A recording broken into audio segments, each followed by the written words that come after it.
क्या असम में अतिक्रमण हटाओ अभियान जायज है? इस पर कानून क्या कहता है?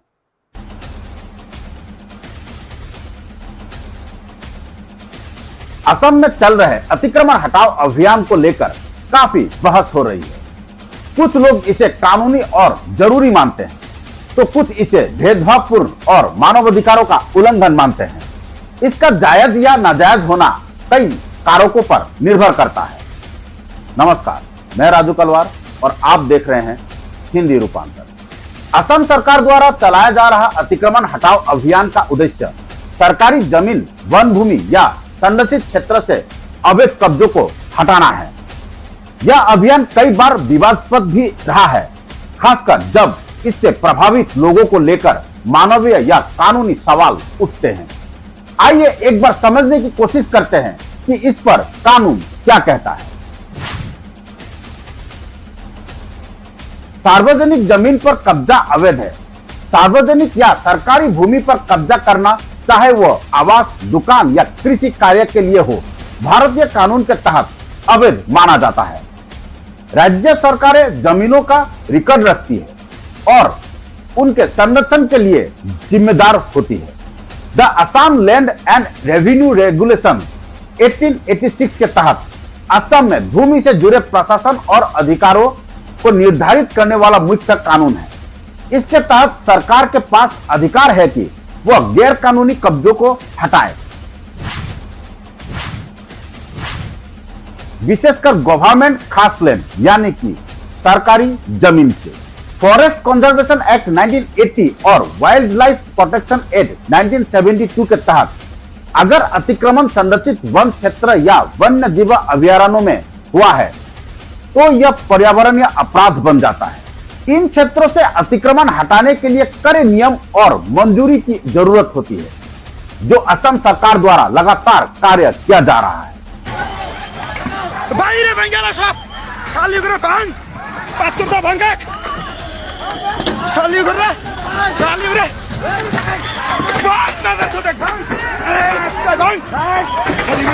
सवाल यह उठता है, क्या बिना नोटिस हटाया जा सकता है?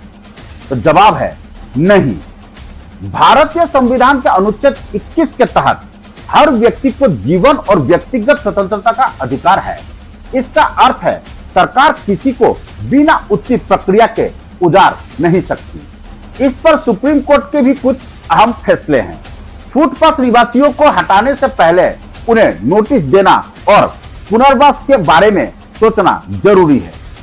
सुप्रीम कोर्ट ने पुनर्वास न होने पर हटाने की प्रक्रिया को अनुचित माना। तो यह अभियान के दौरान असम में विवाद क्यों? असम में यह अभियान कई बार राजनीतिक, जातीय और धार्मिक मुद्दों से जुड़ गया है। कुछ मामलों में आरोप लगे हैं कि सरकार विशेष समुदायों को निशाना बना रही है और पुनर्वास की व्यवस्था किए बिना लोगों को उजाड़ा गया। अदालतों ने कुछ मामलों में सरकार से जवाब तलब भी किया है। कानून अतिक्रमण हटाने की अनुमति देता है, लेकिन यह प्रक्रिया न्यायपूर्ण, पारदर्शी और संविधान सम्मत होनी चाहिए। नोटिस देना, पुनर्वास की योजना बनाना और मानवाधिकारों की ध्यान रखना अनिवार्य है। असम में जुलाई 2025 के दौरान चले तीव्र अतिक्रमण हटाने के अभियान ने राज्य की प्रशासनिक दृढ़ता और संवैधानिक जिम्मेदारियों के बीच संतुलन पर बड़ा सवाल खड़ा कर दिया है। राज्य सरकार द्वारा पर्यावरणीय सुरक्षा और सार्वजनिक भूमि की पुनः प्राप्ति के नाम पर किए गए इन अभियानों ने हजारों परिवारों को विस्थापन की त्रासदी झेलने पर मजबूर कर दिया है। ग्वालपारा पेइको रिजर्व फॉरेस्ट में 12 से 15 जुलाई के भीतर चलाए गए अतिक्रमण हटाओ अभियान के दौरान 4 दिनों में लगभग 140 हेक्टेयर वन भूमि को अतिक्रमण मुक्त घोषित किया गया। इस कार्रवाई में लगभग 1080 परिवारों के 2500 ढांचे को हटाया गया। सरकार का दावा है कि इस प्रक्रिया से पहले दिसंबर 2024 और जून 2025 में नोटिस दिए गए थे और यह कार्रवाई गुवाहाटी उच्च न्यायालय और राष्ट्रीय हरित प्राधिकरण यानी कि NGT के आदेशों के तहत की गई, ताकि मानव हाथी संघर्ष कम हो सके और वन्य जीव परिस्थिति को बहाल किया जा सके। तालपारा में ही हसीला बिल वेटलैंड में जून 2025 के दौरान 495 एकड़ जल भूमि को खाली कराया गया, जहां 668 से अधिक घरों को ढहाया गया। हालांकि राज्य सरकार ने इसे कानूनी प्रक्रिया के तहत की गई कार्रवाई बताया। विपक्षी दलों और मानवाधिकार संगठनों ने इसे अमानवीय संकट कहा है, जिसमें गरीबों और अल्पसंख्यकों को बिना वैकल्पिक पुनर्वास के बेघर किया गया। कामरूप महानगर जिले के सोनापुर कचुताली क्षेत्र में अप्रैल 2025 में 30 अर्धस्थायी ढांचे हटाए गए। यह अतिक्रमण लंबे समय से चला आ रहा था, लेकिन 2024 में इसी क्षेत्र की कार्रवाई में 2 लोगों की मृत्यु और 40 घायल होने की घटनाएं सामने आई थी। इस बार प्रशासन ने कम टकराव के साथ इसे निष्पादित करने का दावा किया है। इस पूरे मामले पर भारत का कानून और संविधान क्या कहता है? भारतीय संविधान का अनुच्छेद 21 हर नागरिक को जीवन और व्यक्तिगत स्वतंत्रता का अधिकार देता है। सुप्रीम कोर्ट के ओल्गा टेलिस बनाम बॉम्बे नगर निगम 1985 और MC मेहता 2004 जैसे मामलों में यह स्थापित किया गया है कि विस्थापन से पहले उचित नोटिस, सुनवाई का अवसर और पुनर्वास की व्यवस्था अनिवार्य है। ओल्गा टेलिस बनाम बॉम्बे नगर निगम 1985 और MC मेहता 2004 क्या था पूरा मामला, यह अगला वीडियो में हम जानेंगे। फिलहाल सरकार का कहना है कि यह अभियान पर्यावरणीय संरक्षण, मानव वन्य जीव संघर्ष की रोकथाम और राज्य संपत्ति की रक्षा के लिए आवश्यक है।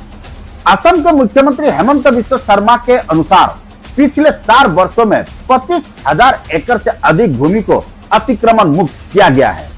सरकार ने यह भी कहा है कि भूमिहीन एवं वैध नागरिकों को पुनर्वास का अवसर दिया जाएगा। पुनर्वास की स्पष्ट या अनुपस्थित व्यवस्था, अल्पकालीन नोटिस और विशेष समुदायों के लक्षित होने के आरोप, विशेषकर बांग्लादेशी मुस्लिम समुदाय ने इस अभियान को निष्पक्षता पर सवाल उठाया है।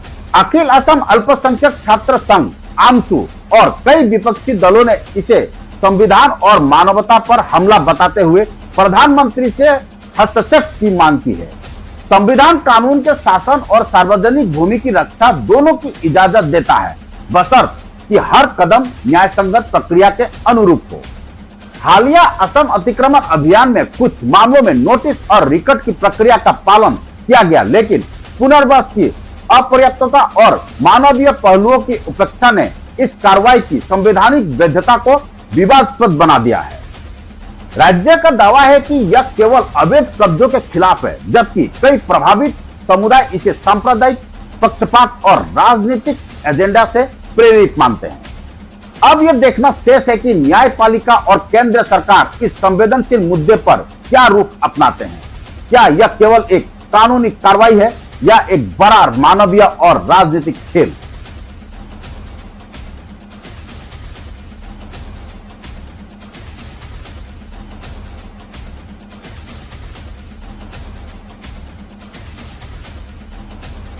हमारी इस रिपोर्ट पर आपकी क्या राय है? कमेंट बॉक्स पर कमेंट करें और ऐसी ही सच्ची, सटीक और सशक्त खबरों के लिए देखते रहिए राजू तलवार के साथ हिंदी रूपांतर।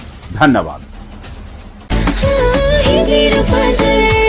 ऐसी तमाम खबरों के लिए बने रहिए आपके अपने चैनल हिंदी रूपांतर में। धन्यवाद।